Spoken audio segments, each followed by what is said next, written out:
റസൂലുള്ളാഹി സ്വല്ലല്ലാഹു അലൈഹി വസല്ലമ തങ്ങൾ പറഞ്ഞു, അക്മലുൽ മുഅ്മിനീന ഈമാനൻ അഹ്സനുഹും ഖുലുഖാ.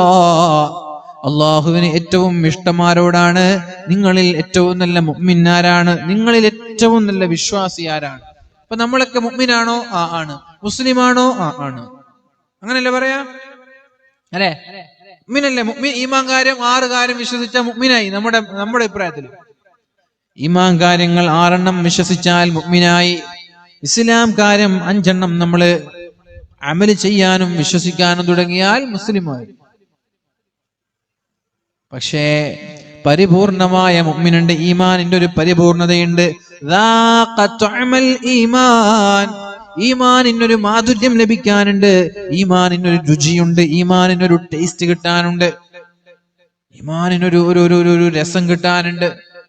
അക്മലുൽ മുഅ്മിനീന ഈമാനൻ, നിങ്ങളിൽ ഏറ്റവും നല്ല വിശ്വാസി ആരാണെന്ന് ചോദിച്ചാൽ അഹ്സനുഹും ഖുലുഖാ, ഏറ്റവും നല്ല സ്വഭാവക്കാരാണെന്ന് ശഫീഉനാ റസൂലുള്ളാഹി സ്വല്ലല്ലാഹു അലൈഹി വസല്ലം ഇവിടെ തഹജ്ജുദുകാരനെ പ്രതിപാദിച്ചില്ല. ജമാഅത്തിന് പള്ളിക്ക് പോകുന്നവനെ കുറിച്ച് പറഞ്ഞില്ല, ഖുർആൻ ഓതുന്നവരെ കുറിച്ച് പറഞ്ഞില്ല, ദുഹാ നിസ്കരിക്കുന്നവനെ കുറിച്ച് പറഞ്ഞില്ല, തസ്ബീഹ് മാല കയ്യിൽ പിടിക്കുന്നവനെ കുറിച്ചും പറഞ്ഞില്ല.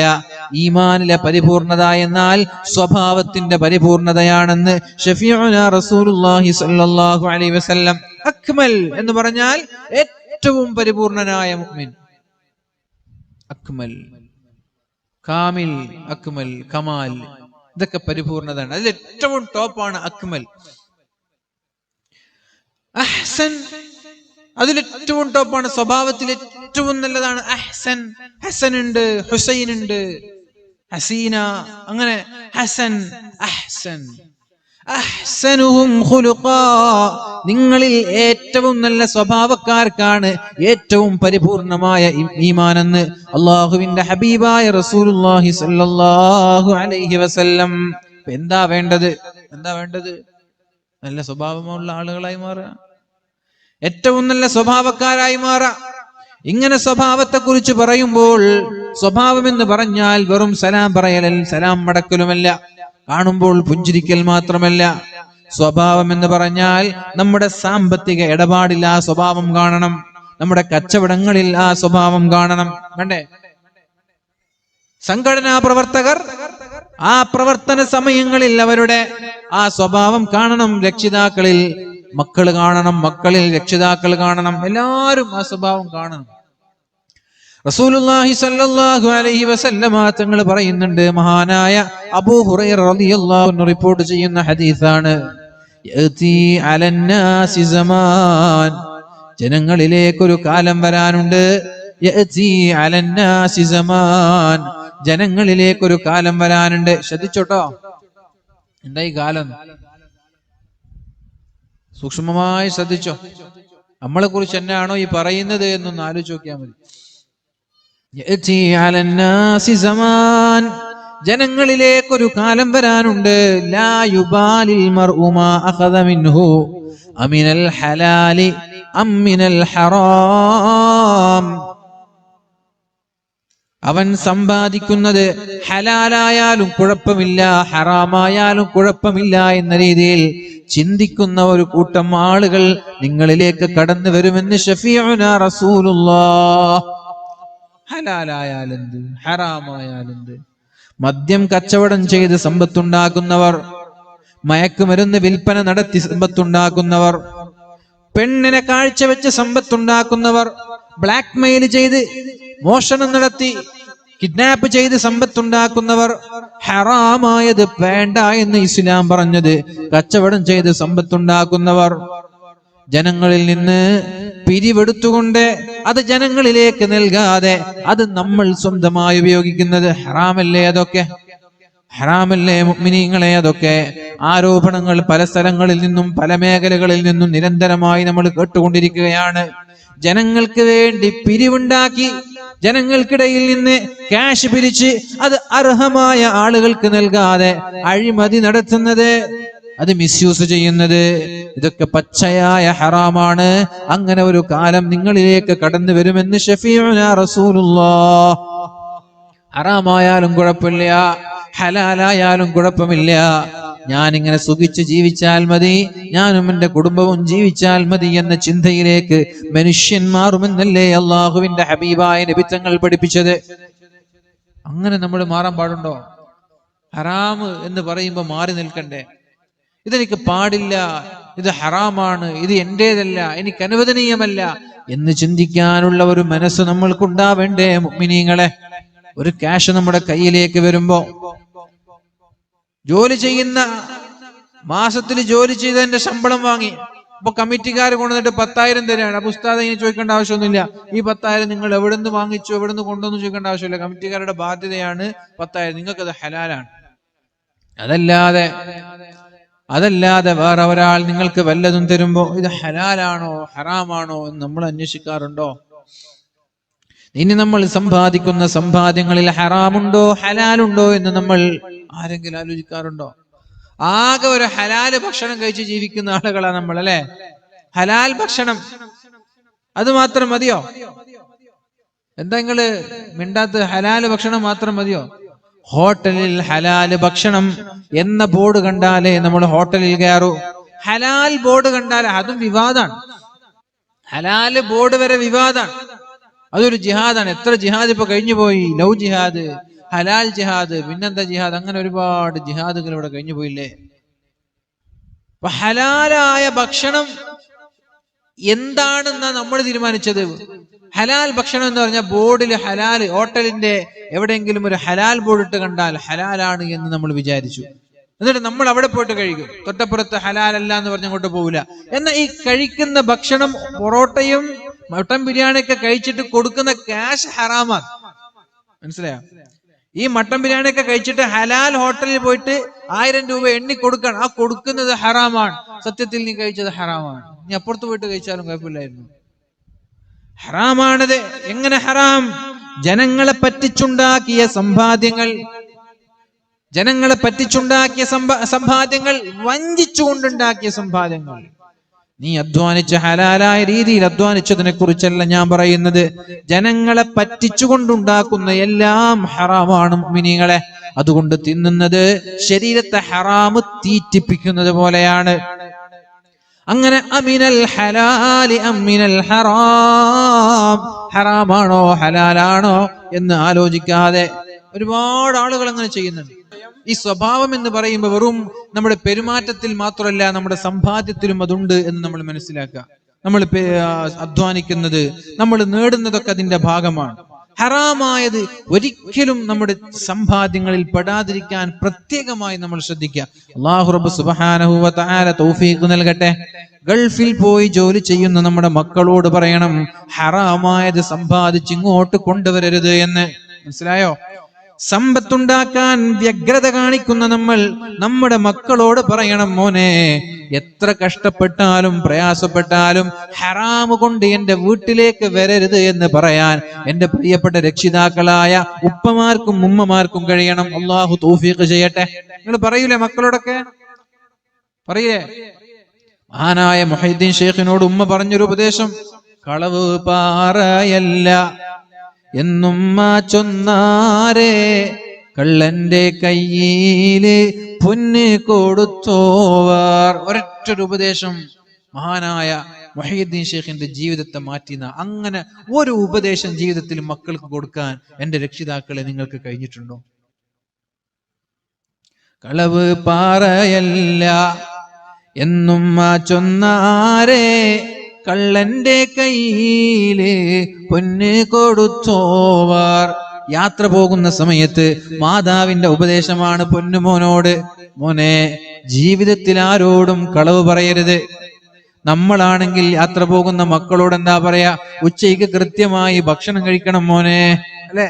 പട്ടിണി കിടക്കരുത് മോനെ, ഉച്ചയ്ക്ക് ഭക്ഷണം കഴിക്കണം മോനെ, നന്നായി അധ്വാനിച്ച് ജോലി ചെയ്ത് പൈസ ഉണ്ടാക്കണം മോനെ. അതല്ല നല്ല ഉമ്മമാര് മക്കളോട് പറയുന്നത്, നിന്റെ ലക്ഷ്യം ഏതായാലും കളവ് പറയരുത് മോനെ, കളവ് സമ്പാദിക്കരുത് മോനെ, ഹറാമ് സമ്പാദിക്കരുത് മോനെ, നിസ്കാരം നഷ്ടപ്പെടുത്തരുത് മോനെ, ആരോടും മോശമായി പെരുമാറരുത് മോനെ. ഉമ്മമാര് ചില സമയങ്ങളിൽ മക്കളോട് നൽകുന്ന ചില ഉപദേശങ്ങൾ അത് ഹാർട്ട് ടച്ചിങ് ആവുകയും അവരുടെ ജീവിതത്തിന്റെ അവസാനം വരെ സൂക്ഷിക്കാൻ അവർ തയ്യാറാവുകയും ചെയ്യും. അതായിരിക്കും ഒരു പക്ഷേ ആ മക്കളിൽ ഉണ്ടാക്കുന്ന മാറ്റം. നിങ്ങൾ അങ്ങനെ ജീവിതത്തിൽ മക്കളെ വിളിച്ചിട്ട് എന്തെങ്കിലും ഒരു ഉപദേശം നൽകിയിട്ടുണ്ടോ? നിസ്കരിക്കാത്ത എന്താണ് നിസ്കരിക്കാത്തത് എന്ന് പറഞ്ഞിട്ട് ഇങ്ങനെ ദേഷ്യപ്പെടുന്നതിന് പകരം മിനൽ ഖൽബി ഇലൽ ഖൽബി, ഹൃദയം കൊണ്ട് ഹൃദയത്തിൽ നിന്ന് ഹൃദയത്തിലേക്കൊരു ഉപദേശം, ഹൃദയത്തിൽ നിന്ന് ഹൃദയത്തിലേക്ക് തട്ടുന്ന ഒരു ഉപദേശം പറഞ്ഞിട്ടുണ്ട്. നിങ്ങൾ ആലോചിച്ച് നോക്കിയേ. കൈയൊന്നും പൊക്കണ്ട, തലയും ആട്ടണ്ട, നിങ്ങൾ ആലോചിച്ച് നോക്കിയാൽ മതി. ഉമ്മായും ഉപ്പയൊക്കെ ഇവിടെ ഇല്ലേ? എത്രയോ മക്കൾക്ക് ജന്മം നൽകിയ മാതാപിതാക്കൾ ഇവിടെ ഇല്ലേ? നിങ്ങൾ ആലോചിച്ചു നോക്ക്. സ്വന്തമായിട്ടൊന്ന് എന്റെ മക്കള് ഗൾഫിൽ പോയി ജോലി ചെയ്യുന്നവരുണ്ട്, ബാംഗ്ലൂരിൽ പോയി പഠിക്കുന്നവരുണ്ട്, ഡൽഹിയിൽ പോയി പഠിക്കുന്നവരുണ്ട്, ഇന്ത്യയുടെ പുറത്തു പോയി പഠിക്കുന്നവരുണ്ട്. ഇന്ന് വരെ ഹൃദയത്തിൽ നിന്ന് ഹൃദയത്തിലേക്ക് ദീനിയായ ഒരു ഉപദേശം ഞാൻ നൽകിയിട്ടുണ്ടോ?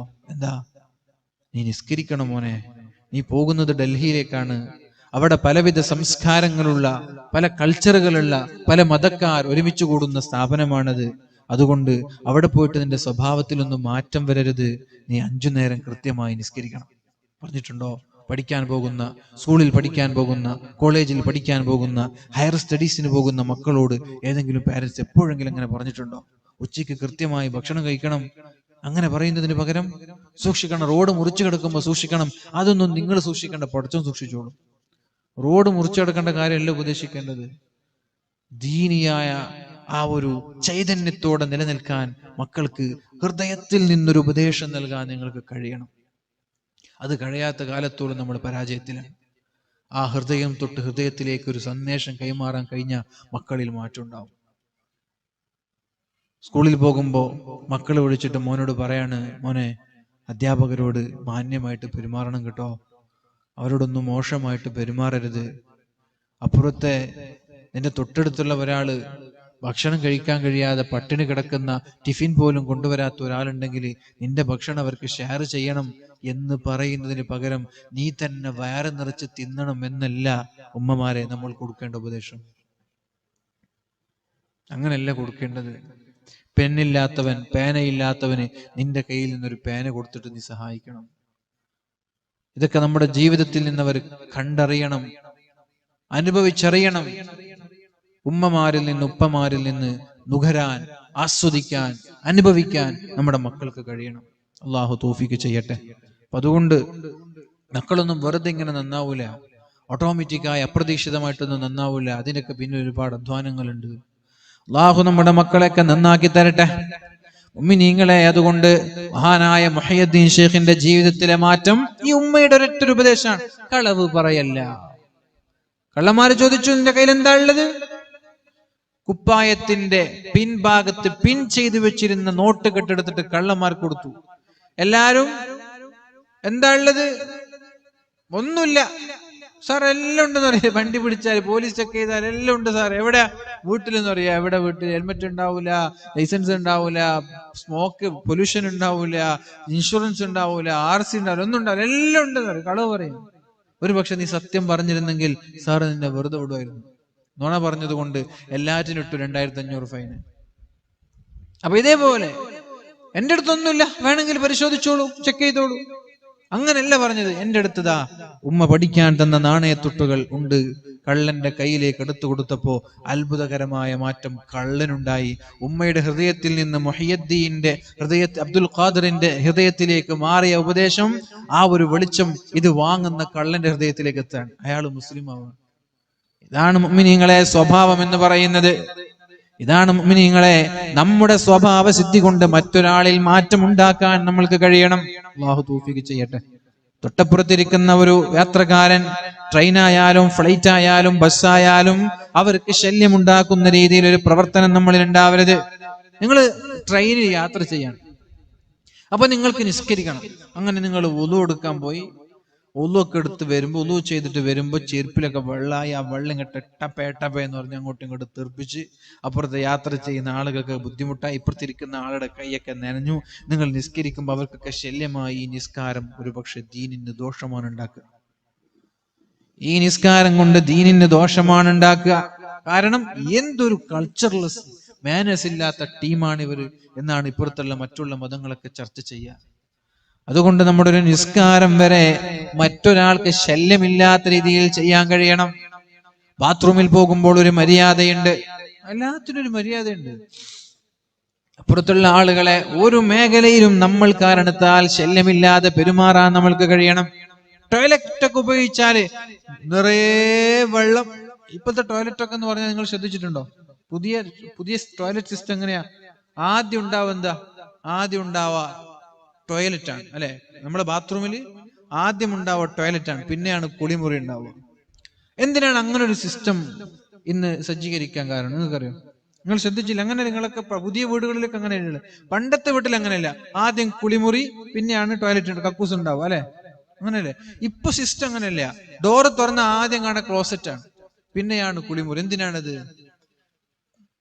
ടോയ്ലറ്റിൽ പോയാൽ ഒരു വെള്ളം പുറത്തേക്ക് തെറിക്കാൻ പാടില്ല.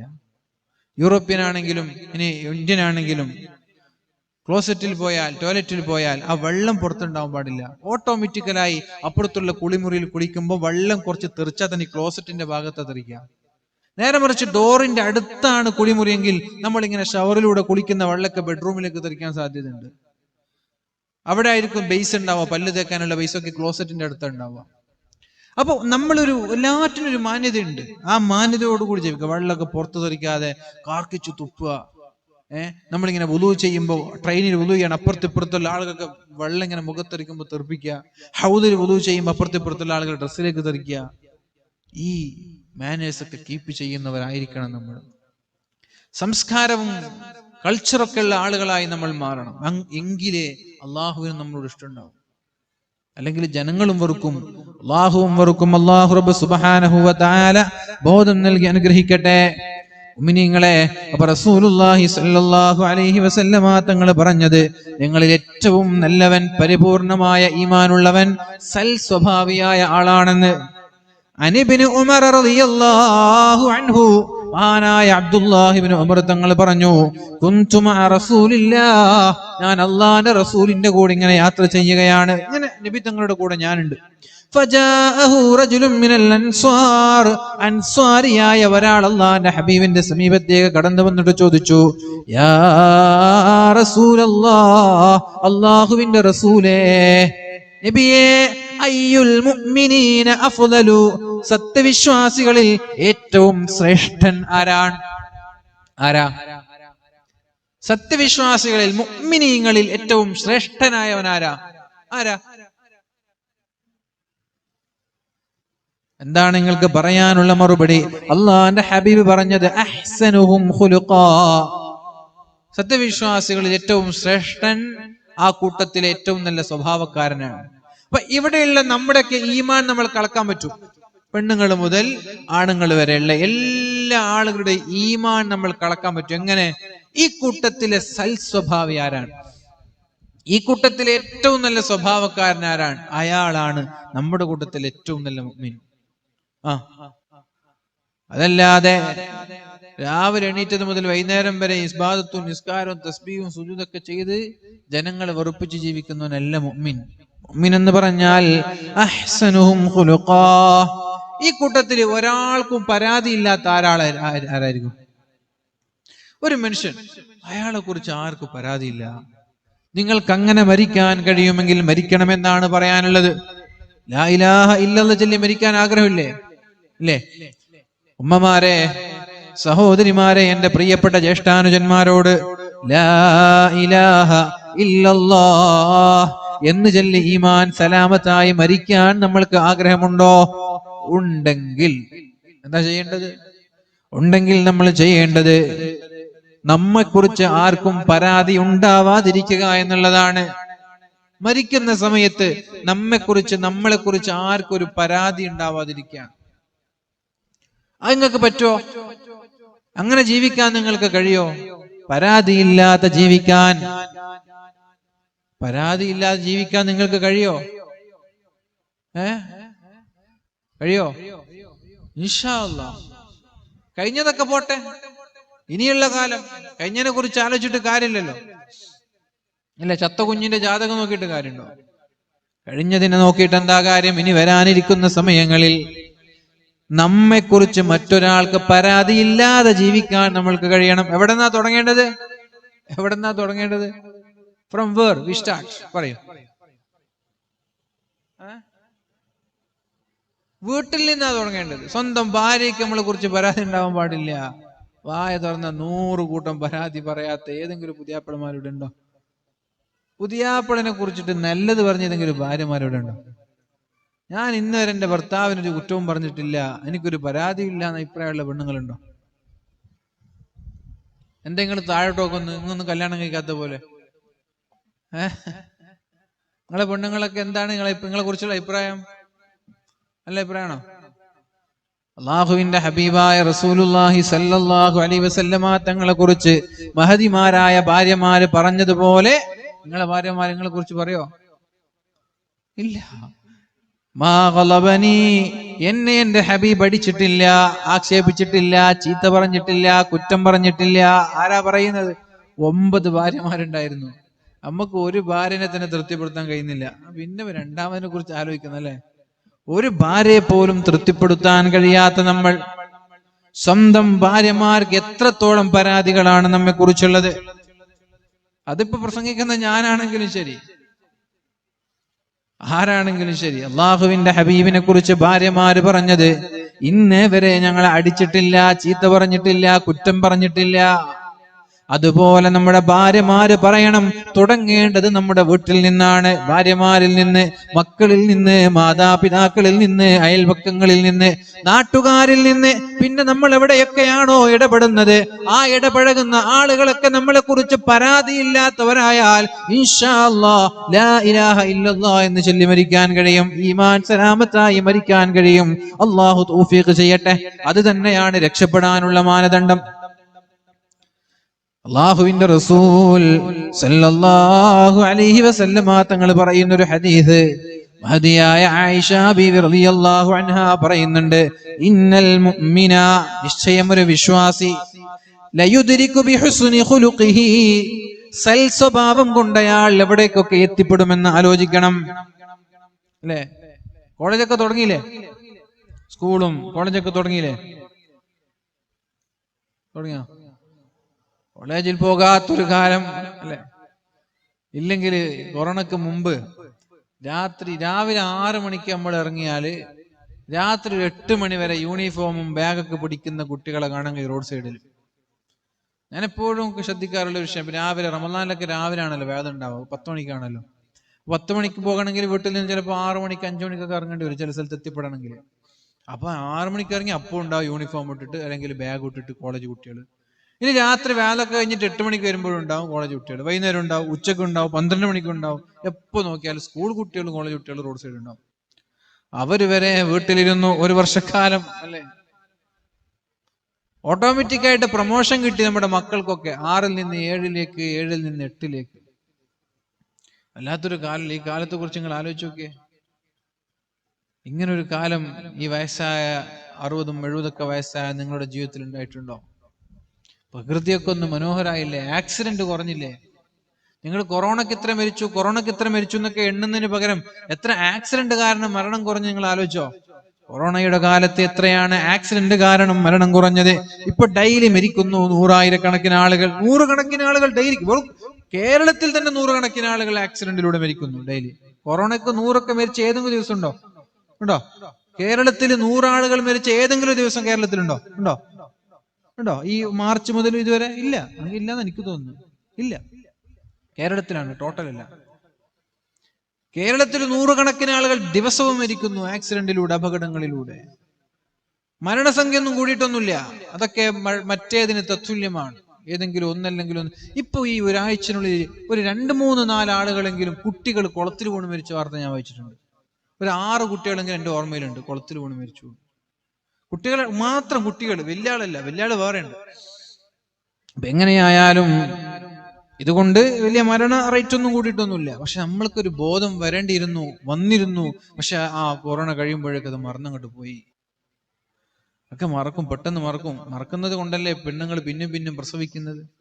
ആ പ്രസവ വേദന ആലോചിച്ചാൽ പിന്നെ രണ്ടാമത് പ്രസവത്തിന് പെണ്ണ് തയ്യാറാവോ? അള്ളാഹു മറപ്പിച്ചു കളയുന്നുണ്ട്. ചില മറവികൾ ഉപകാരമാണെങ്കിൽ ചില മറവികൾ ഉപദ്രവമാണ്. എല്ലാം മറക്കരുത്. ചില പാഠങ്ങൾ മറന്നു പോകരുത്. പാഠങ്ങൾ ഓർമ്മയുണ്ടാവണം. ജീവിതത്തിലെ ചില അടയാളങ്ങൾ നമ്മൾ ഓർത്തുവെക്കണം. മുഅ്മിനീങ്ങളെ, അള്ളാഹു നൽകുന്ന ചില പരീക്ഷണങ്ങൾ മറന്നു പോകരുത്, അവഗണിച്ചു കളയരുത്. അള്ളാഹു പറയുന്നത് എങ്ങനെയാണ്?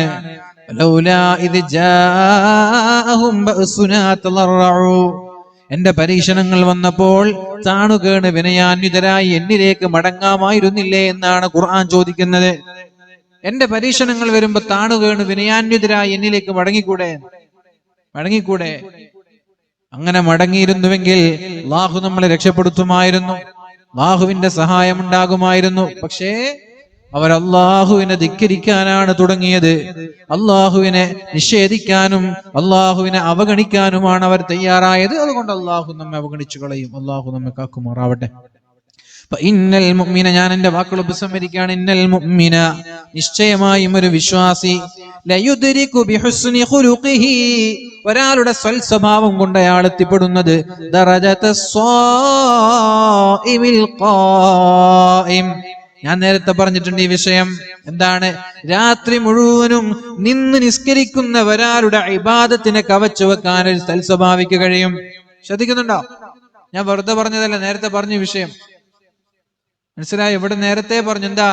സൽസ്വഭാവിയായ ഒരാളാണ് രാത്രി മുഴുവനും നിന്ന് നിസ്കരിക്കുന്ന, രാവിലെ മുഴുവനും നോമ്പെടുക്കുന്ന ഒരാളെക്കാളും നല്ലവനെന്ന് ഞാൻ പറഞ്ഞപ്പോ തള്ളാണ് നിങ്ങൾ ആരെങ്കിലും വിചാരിച്ചിട്ടുണ്ടോ? തള്ളാണെന്ന് വിചാരിച്ചിട്ടുണ്ടോ? തള്ളല്ല കേട്ടോ, തള്ളലൊന്നുമില്ല. നമ്മൾ ഹദീസ് വെച്ചിട്ടേ പറയാറുള്ളൂ. ഇത് തള്ളല്ല. റസൂലുള്ളാഹി തങ്ങൾ പറഞ്ഞു, ലയുദ്രികു ബിഹുസ്നി ഖുലുഖിഹി ദറജതസ്സായിമിൽ ഖായിം, രാത്രി മുഴുവനും നിന്ന് നിസ്കരിക്കുന്ന, രാവിലെകളിൽ സുന്നത്ത് നോമ്പെടുക്കുന്ന ഒരാളുടെ ദറജ, ഒരാളുടെ സ്ഥാനം ഏതാണോ അവിടേക്ക് സൽസ്വഭാവി ഈ നിസ്കാരവും നോമ്പുമില്ലാതെ എത്തിപ്പെടുമെന്ന് ശഫീഉനാ റസൂലുള്ളാഹി സ്വല്ലല്ലാഹു അലൈഹി വസല്ലം. സ്വഭാവം നന്നാക്കണം.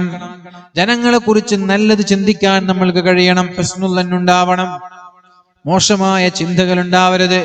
അവജ്ഞയോടെ, അവഗണനയോടെ, പുച്ഛത്തോടെ ആരെയും നമ്മൾ കാണരുത്. ആരോടും നമ്മൾ പെരുമാറരുത്. അല്ലാഹു റബ്ബ് സുബ്ഹാനഹു വ തആല തൗഫീഖ് നൽകട്ടെ, ബോധം നൽകട്ടെ. എന്റെ പ്രിയമുള്ള മുഅ്മിനീങ്ങളെ, അവസാനമായ ഒരു വിഷയം കൂടി ഞാൻ ഉണർത്താൻ ആഗ്രഹിക്കുന്നത്, അല്ലാഹുവിന്റെ ഹബീബായ റസൂലുള്ളാഹി സ്വല്ലല്ലാഹു അലൈഹി വസല്ലമ തങ്ങൾ ഒരു ചോദ്യം ചോദിക്കുന്നുണ്ട്. മഹാനായ അംർ ഇബ്നു ശുഐബ് റളിയല്ലാഹു അൻഹു റിപ്പോർട്ട് ചെയ്യുന്ന ഹദീസാണിത്. നബി തങ്ങൾ ചോദിച്ചു, ഉഖ്ബിറുക്കും ബിഅഹബ്ബിക്കും ഇലയ്യ വഅഖറബിക്കും മിന്നി മജ്ലിസൻ യൗമൽ ഖിയാമ.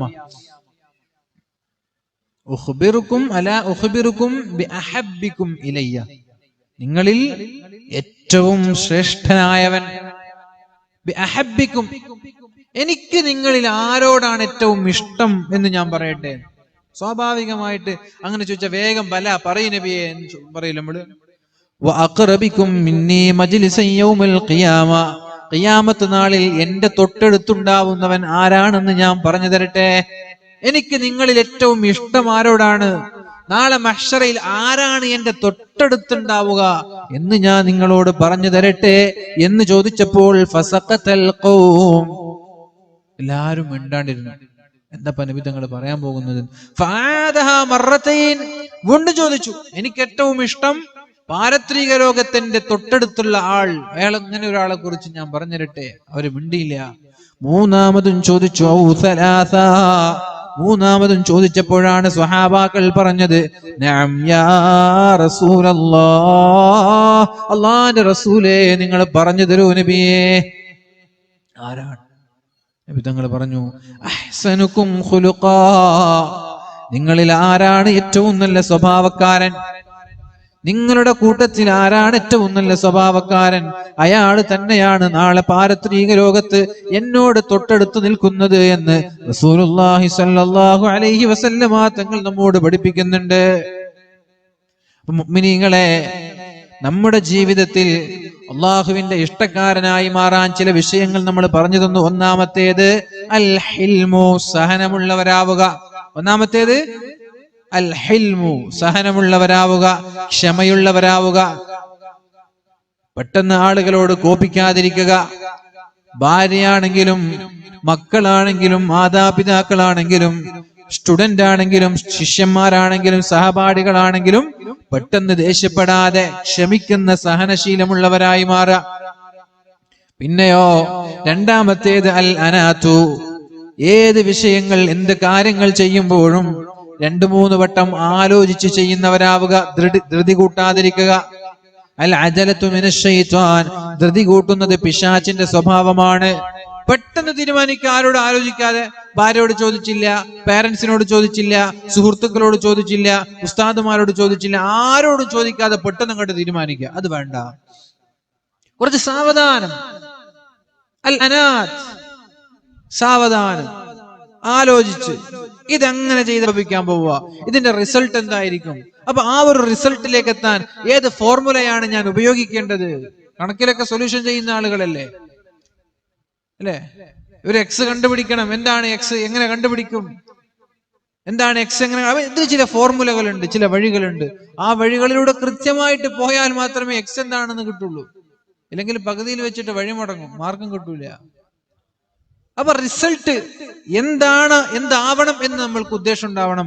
ആ റിസൾട്ടിലേക്ക് എത്താൻ എന്ത് നമ്മൾ ചെയ്യണം, ആലോചിച്ച് ചിന്തിച്ച് പിന്നെ ദീർഘദൃഷ്ടിയോടെ കാര്യങ്ങൾ ചെയ്യലാണ് അനാത്ത് എന്ന് പറഞ്ഞാൽ. ധൃതി കൂട്ടാതിരിക്കുക. പിന്നെ പറഞ്ഞു, നുണ പറയാൻ പാടില്ല, കളവ് പറയാൻ പാടില്ല, സത്യം മാത്രം പറഞ്ഞ് ശീലിക്കുക. ഭർത്താവിനോട്, ഭാര്യയോട്, മക്കളോട്, പാരന്റ്സിനോട്, ടീച്ചേഴ്സിനോട്, ആരോടായാലും കളവ് പറയരുത്.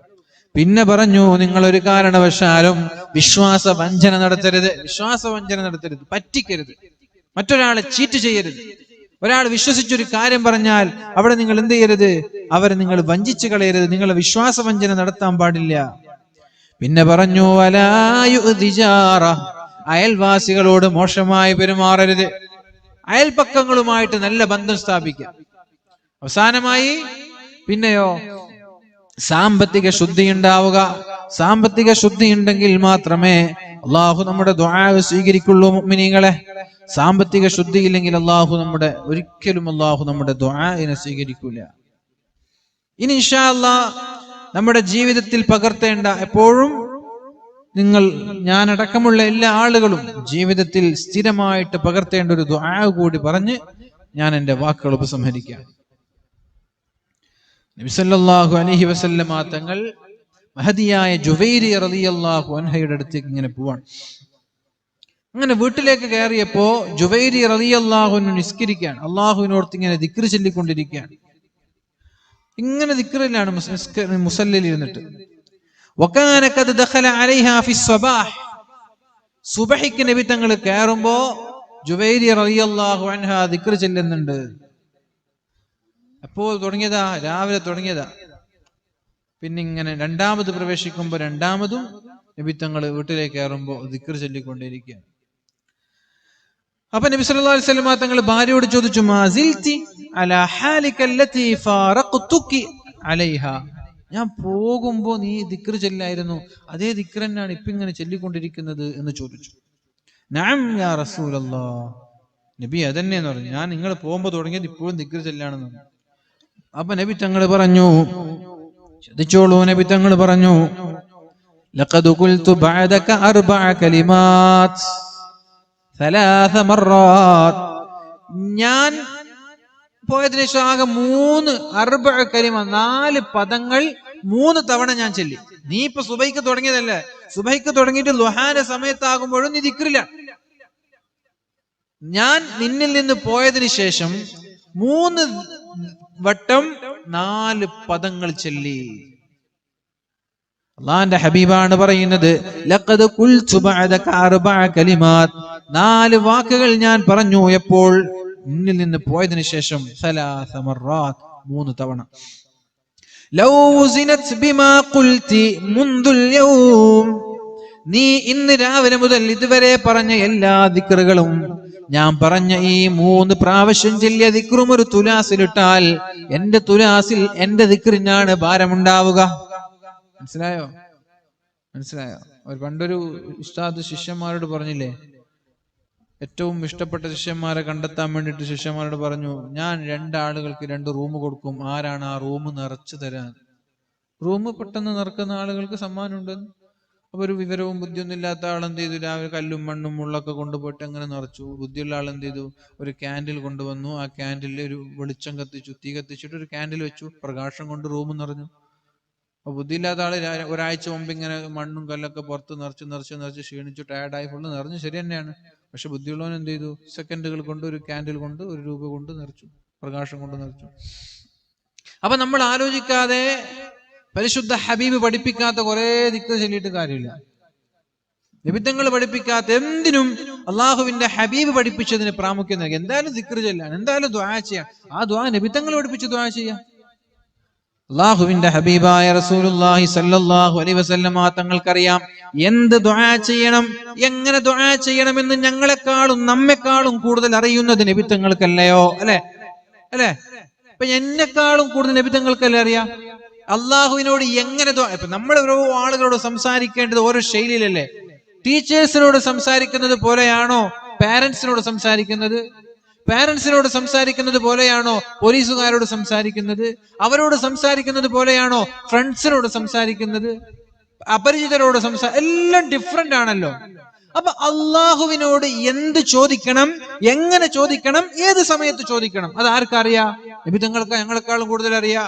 അപ്പൊ എന്തിനാണ് ദുആക്ക് ഇജാബത്ത് കിട്ടാൻ? നബിത്തങ്ങൾക്കറിയാം എന്ത് ചോദിച്ചാലും ഉത്തരം കിട്ടാൻ, എന്ത് ചോദിച്ചാലാ പഠിച്ചോൻ ഇഷ്ടപ്പെടും, ഇതൊക്കെ ആർക്കറിയാം? നബിത്തങ്ങൾക്കറിയാം. അപ്പൊ നബിത്തങ്ങൾ പഠിപ്പിച്ച പ്രാർത്ഥനകൾക്ക് പ്രാമുഖ്യം നൽകുക, നബിത്തങ്ങൾ പഠിപ്പിച്ച ദിക്റുകൾക്ക് പ്രാമുഖ്യം നൽകുക. ആരെങ്കിലും എന്തെങ്കിലുമൊക്കെ ദിക്റുകൾ പഠിപ്പിച്ചു തരുമ്പോ അത് നബിത്തങ്ങൾ പഠിപ്പിച്ച, അന്ന് അല്ലാത്തതൊന്നും ചെല്ലണ്ടെന്ന്, ചെല്ലിയത് കൊണ്ട് കുഴപ്പമൊന്നുമില്ല.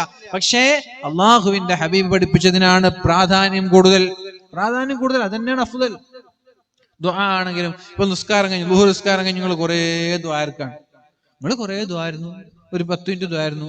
അതിൽ നബിത്തങ്ങൾ പഠിപ്പിച്ചൊരു ദ്വാവില്ല, ഖുർആൻ പഠിപ്പിച്ചൊരു ദ്വാവില്ല, പിന്നെ ദ്വാരുന്നിട്ട് എന്താ? കൂലി കിട്ടൂല, ഉത്തരം കിട്ടൂല എന്നൊന്നും എനിക്ക് അഭിപ്രായമില്ല. നബിത്തങ്ങൾ പഠിപ്പിച്ചൊരു ദുആവും ഖുർആൻ പഠിപ്പിച്ചൊരു പ്രാർത്ഥനയും പ്രാർത്ഥിക്കാൻ നിങ്ങൾ 10 മിനിറ്റ് ദ്വാരുന്നിട്ട് എന്താ കാര്യം? സത്യത്തിൽ നബിത്തങ്ങളും ഖുർആനും പഠിപ്പിച്ച ഒരു 2 മിനിറ്റുള്ള ദുആ ആയിരിക്കും അല്ലാത്ത അരമണിക്കൂർ ദുആനേക്കാളും നല്ലത്. ഷോർട്ടായിരിക്കാം, പക്ഷെ ഇജാബത്തിന് കൂടുതൽ സാധ്യത. ഇതിന് എന്തുകൊണ്ട്? ചോദിക്കേണ്ട ശൈലി ആർക്കറിയാം? എന്താ ഇവിടെ ഇല്ലേ? ചോദിക്കേണ്ട ശൈലി ആർക്കറിയാം? നബിത്തങ്ങൾക്കറിയാം. എന്ത് ചോദിക്കണം എന്നറിയാം, എങ്ങനെ ചോദിക്കണം എന്നറിയാം, അത് പഠിപ്പിച്ചിട്ടുണ്ട്. അതുകൊണ്ട് റസൂലുള്ളാഹി സ്വല്ലല്ലാഹു അലൈഹി വസല്ലമ തങ്ങൾ പഠിപ്പിച്ച ദിക്റുകൾക്ക്, പ്രാർത്ഥനകൾക്ക് നമ്മൾ പ്രാധാന്യം നൽകുക. അത് കഴിഞ്ഞിട്ട് പിന്നെ സൗകര്യം പോലെ നിങ്ങൾക്കൊന്നും ചെയ്യാം. ഏത് ദിക്റും നിങ്ങൾക്ക് ചെല്ലാം, ഒരു കുഴപ്പമില്ല കേട്ടോ, ഏത് ദിക്റും ചെല്ലാം. പക്ഷേ പ്രാധാന്യം എപ്പോഴും റസൂലുള്ളാഹി സ്വല്ലല്ലാഹു അലൈഹി വസല്ലമ തങ്ങളുടെ ദിക്റിനാണ്. ഹദ്ദാദ് ചെല്ലുന്നുണ്ട് പള്ളിയിൽ, സുന്നത്ത് നിസ്കരിക്കാതെ ഹദ്ദാദ് ചെല്ലലാണോ നല്ലത്? അല്ല, സുന്നത്ത് നിസ്കരിച്ചിട്ട് ഹദ്ദാദ് ചെല്ലലാണോ നല്ലത്? എന്താ? സുന്നത്ത് നിസ്കരിക്കാതെ നബി തങ്ങൾ പഠിപ്പിച്ചതാണ്, അത് കഴിഞ്ഞിട്ട് ഹദ്ദാദിന് ഇരിക്കുക. അല്ലാതെ ചില ആളുകളുണ്ട്, ഹദ്ദാദിനുണ്ടല്ലോ പഠിച്ച, സുന്നത്തിനേക്കാളും പ്രാധാന്യമൊന്നും ഹദ്ദാദിനില്ല കേട്ടോ. സുന്നത്ത് നിസ്കാരത്തെക്കാളും പ്രാധാന്യമൊന്നും നബി തങ്ങൾ പഠിപ്പിച്ച ദിക്ർ തന്നെയാണ് ഹദ്ദാദ്. പക്ഷെ അതിനു മുമ്പ് ഒരു സുന്നത്തുണ്ട്, ഇശാ. ആ സുന്നത്ത് നിസ്കരിച്ചിട്ട് പോയിട്ട് ഹദ്ദാദിന് ഇരിക്കുക. നബിത്തങ്ങൾ പഠിപ്പിച്ച ശേഷമുള്ള സുന്നത്തുമില്ല, മുമ്പുള്ള സുന്നത്തുമില്ല, ഹദ്ദാദിന് പോയിട്ട് കാര്യമായിട്ട് ഇരിക്കും ചെയ്യും. നബിത്തങ്ങൾ പഠിപ്പിച്ചതിന് ഒഴിവാക്കി മറ്റതിന് നമ്മൾ പ്രാധാന്യം കൊടുക്കേണ്ട ആവശ്യമൊന്നുമില്ല. ഹദ്ദാദ് റസൂലുള്ളാഹി സ്വല്ലല്ലാഹു അലൈഹി വസല്ലമ തങ്ങൾ പഠിപ്പിച്ച ദിക്റുകൾ നമ്മൾ ക്രോഡീകരിച്ച് ഒന്നിച്ചു ചെല്ലുന്നു എന്നുള്ളത് ശരിയാണ്, അതിന് പ്രതിഫലമുണ്ട്, അത് ഒരു നല്ല നല്ല ദിക്റുകളാണ്. പക്ഷേ സുന്നത്ത് ഒഴിവാക്കിയിട്ട് അതിന് ഇത്ര പ്രാധാന്യം കൊടുക്കേണ്ട ആവശ്യമില്ല. സുന്നത്ത് നിസ്കരിക്കണം, എന്നിട്ട് ഹദ്ദാദിന് ഒന്നിരിക്കണം, അതാണ് അതിന്റെ ശരി. മഹാനായ റസൂലുള്ളാഹി സ്വല്ലല്ലാഹു അലൈഹി വസല്ലമ തങ്ങൾ പറഞ്ഞത്, ഞാൻ ഇവിടെ നിന്ന് വിട്ടതിന് ശേഷം 4 കലിമത്ത് ചൊല്ലുകയുണ്ടായി. എന്താണ് ആ 4 കലിമത്ത്? 1, സുബ്ഹാനല്ലാഹി വബിഹംദിഹി അദദ ഖൽഖിഹി വറിളാ നഫ്സിഹി വസിനത അർശിഹി വമിദാദ കലിമാതിഹി. ഒന്നുറക്കെ ചൊല്ലെല്ലാരും, സുബ്ഹാനല്ലാഹി, ഉറക്കെ ചൊല്ലിക്കോളിട്ടാ, വബിഹംദിഹി عدد خلقه ورضا نفسه وزينة عرشه ومداد كلماته. ഒന്നും കൂടി, സുബ്ഹാനല്ലാഹി വബിഹംദിഹി അദദ ഖൽഖിഹി വറിളാ നഫ്സിഹി വസിനത അർശിഹി വമിദാദ കലിമാതിഹി. ജുവൈരിയ, നീ പറഞ്ഞ ദിക്റുകളെക്കാളും എത്രയോ മഹത്വമുള്ള ദിക്റ് ഒരൽപ്പ സമയം കൊണ്ട് ഞാൻ അങ്ങോട്ട് ചൊല്ലിക്കഴിഞ്ഞു. രാവിലെ മുതൽ ഇതുവരെ നീ ചൊല്ലിയ ദിക്റിനേക്കാളും പ്രാധാന്യം ഇതിനുണ്ട്. 2 മണിക്കൂർ ജോലി ചെയ്താൽ ഒരാൾ 10,000 ശമ്പളം തരാന്ന് പറഞ്ഞു. വേറൊരാൾ പറഞ്ഞു രാവിലെ മുതൽ വൈകുന്നേരം വരെ ജോലി ചെയ്താൽ 10,000 തരാം. ഏതിനാ പ്രാമുഖ്യം കൊടുക്കുക? 2 മണിക്കൂർ ജോലി ചെയ്ത് കിട്ടുന്ന ശമ്പളത്തിനല്ലേ? ഇതേപോലെ കുറെ നേരം രാവിലെ മുതൽ വൈകുന്നേരം വരെ ചൊല്ലിയിട്ടും ഒരു ദിക്ർ കൊണ്ട്, 2 ദിക്ർ കൊണ്ട്, 3 ദിക്ർ കൊണ്ട് അതിനെ മാറ്റി നിർത്താൻ, അതിനെ കവച്ചു വെക്കാൻ നമ്മൾക്ക് കഴിയുമെങ്കിൽ അത് നമ്മൾ തിരഞ്ഞെടുക്കുക. അപ്പൊ അതുകൊണ്ട് സുബ്ഹിക്ക് ശേഷം, മഗ്രിബിന്റെ ശേഷം എല്ലാ ദിവസവും ഒരു 3 തവണ സുബ്ഹാനല്ലാഹി വബിഹംദിഹി അദദ ഖൽഖിഹി വറിളാ നഫ്സിഹി വസിനത അർശിഹി വമിദാദ കലിമാതി, മറ്റുള്ള എല്ലാ ദിക്റുകളെക്കാളും ഭാരമുള്ള ദിക്റാണ് എന്ന് തന്റെ സ്വന്തം ഭാര്യയായ ജുവൈരി റളിയല്ലാഹു അൻഹയ്ക്ക് അല്ലാഹുവിന്റെ ഹബീബായ റസൂലുള്ളാഹി സ്വല്ലല്ലാഹു അലൈഹി വസല്ലമ തങ്ങൾ പഠിപ്പിച്ചു കൊടുക്കുന്നു. ഇൻഷാ അല്ലാഹ് അല്ലാഹു നമ്മൾക്ക് തൗഫീഖ് ചെയ്യട്ടെ.